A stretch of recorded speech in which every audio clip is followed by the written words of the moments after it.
आज के video segment का जो टॉपिक है दैट इज़ लाइफ इम्प्रिजनमेंट।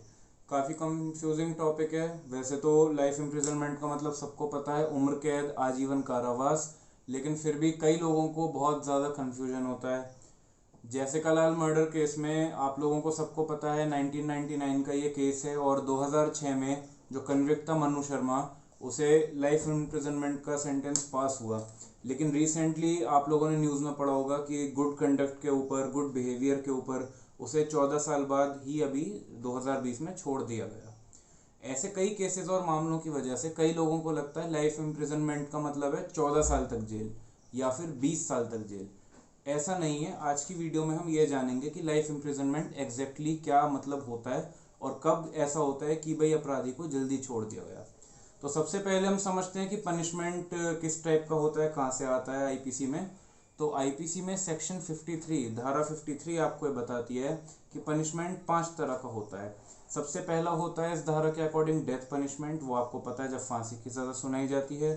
दूसरा होता है लाइफ इम्प्रिजनमेंट, जो कि हम इस वीडियो में डिस्कस कर रहे हैं, उम्र कैद या फिर आजीवन कारावास। तरीके का होता है इम्प्रिजनमेंट। इस इम्प्रिजनमेंट को दो तरीके से हमने डिवाइड करा है, एक है सिंपल इम्प्रिजनमेंट और एक है रिग्रेस इम्प्रिजनमेंट।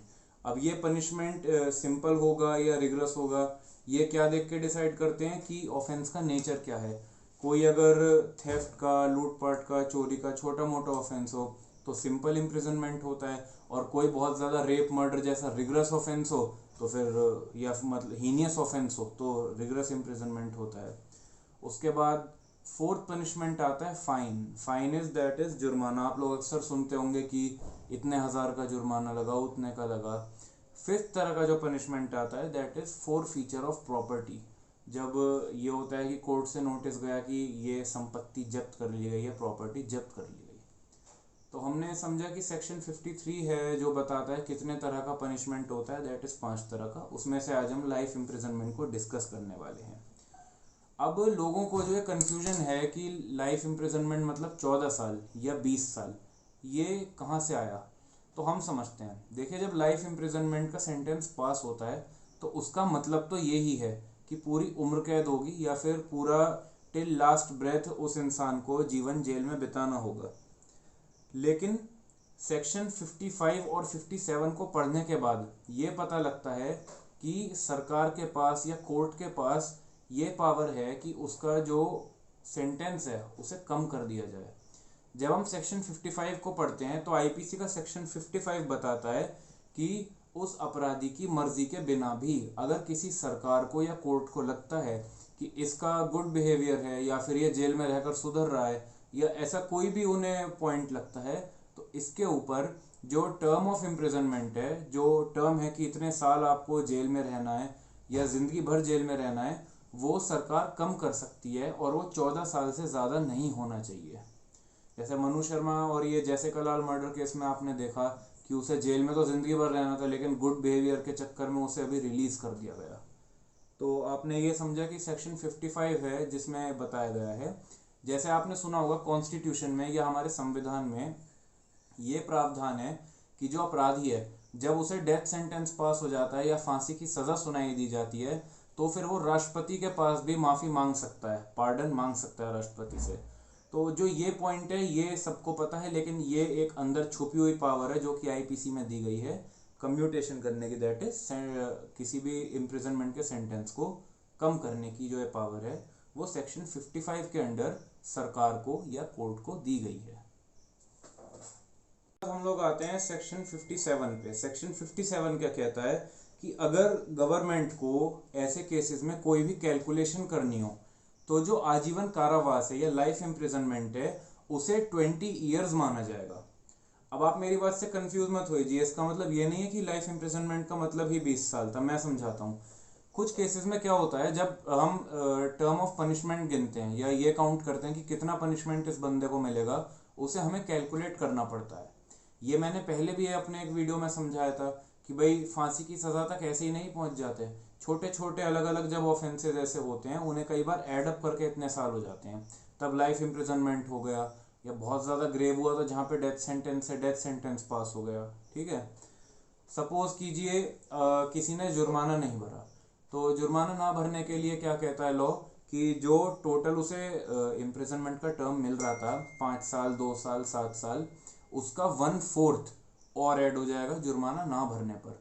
तो इसी तरह सपोज कीजिए किसी को लाइफ इम्प्रिजनमेंट मिल गया और साथ में जुर्माना भी लग गया, अब उस बंदे ने जुर्माना नहीं भरा। ऐसे में अगर कैलकुलेट करना हो कि भाई अब उसमें कितना हम लोग ऐड करेंगे, तो फिर 20 ईयर्स माना गया है लाइफ इम्प्रिजनमेंट को, और हम 20 का जब 1/4 निकालेंगे तो जो टर्म आएगा उसे हम उसके टर्म ऑफ इम्प्रिजनमेंट में ऐड कर देंगे। अगर कंफ्यूजिंग लग रहा है तो थोड़ा 1 मिनट रिवाइंड करके फिर से इस वीडियो को सुनिए, तब आपको प्रैक्टिकली समझ आ जाएगा। इसके बाद हम लोग चलते हैं, अभी तक तो हमने आईपीसी में समझा, आपको पता ही है क्रिमिनल लॉ में मेनली 2 बुक्स हैं, आईपीसी और सीआरपीसी। अभी हमने आईपीसी में पढ़ा सेक्शन 55 और सेक्शन 57। अब हम लोग चलते हैं सीआरपीसी की ओर, जहाँ पे सेक्शन 433 हमें इससे रिलेटेड काफ़ी नॉलेज देता है।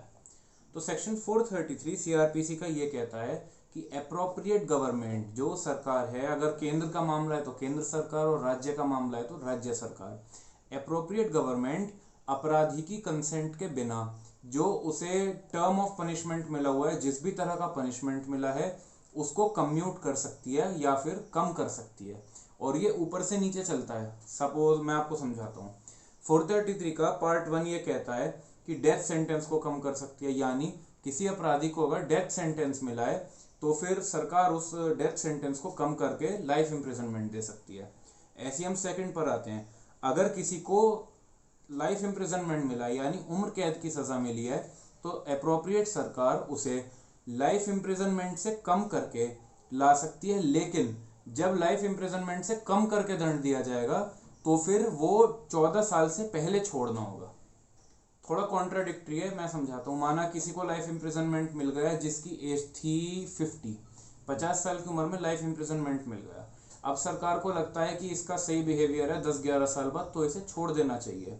अब अगर तो ऐसे में माना गया है कि इससे पहले वो अपनी 64 की एज पूरी करे या उसे 14 साल पूरे हो जाएं, उससे पहले ही सरकार को उसे छोड़ना होगा।